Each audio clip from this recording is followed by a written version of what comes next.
نماز جمعہ اسلام میں ایک نہایت اہم عبادت ہے۔ یہ ہفتے کے سب سے بابرکت دن یعنی جمعہ کو ادا کی جاتی ہے، اور قرآن و حدیث میں اس کی فضیلت و اہمیت کو بار بار بیان کیا گیا ہے۔ جمعہ کی اہمیت۔ جمعہ ہفتے کا سردار دن ہے۔ حدیث میں آیا ہے کہ جمعہ دنوں کا سردار ہے، اور اس دن اللہ تعالیٰ نے حضرت آدم علیہ السلام کو پیدا کیا۔ نماز جمعہ فرض ہے۔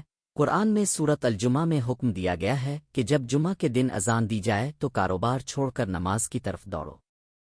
گناہوں کی معافی۔ جمعہ کے دن کی نماز اور ذکر سے ایک ہفتے کے گناہ معاف ہو جاتے ہیں، بشرطے کہ کبیرہ گناہوں سے بچا جائے۔ اجتماعیت اور اتحاد۔ جمعہ کی نماز مسلمانوں کو ایک جگہ جمع کرتی ہے، جس سے بھائی چارہ اور اتحاد مضبوط ہوتا ہے۔ خطبہ۔ جمعہ کی اہمیت۔ نماز سے پہلے خطبہ دیا جاتا ہے، جس میں مسلمانوں کو دین کی تعلیمات اور موجودہ حالات کے مطابق رہنمائی دی جاتی ہے۔ احادیث میں فضیلت۔ حضرت ابو ہریرہ رضی اللہ عنہ کی روایت، رسول اللہ نے فرمایا کہ جو شخص جمعہ کے دن غسل کرے اور نماز کے لیے جلدی جائے، اس کا اجر صدقہ دینے کے برابر ہے۔ صحیح بخاری۔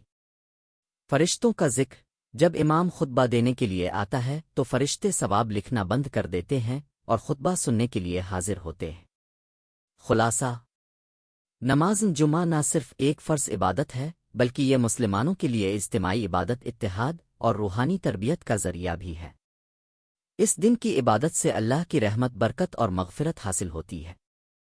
کیا آپ چاہتے ہیں کہ میں جمعہ کے دن کی مخصوص سنتیں اور اعمال بیان کروں یا نماز جمعہ کے طریقہ کار کی وضاحت کروں؟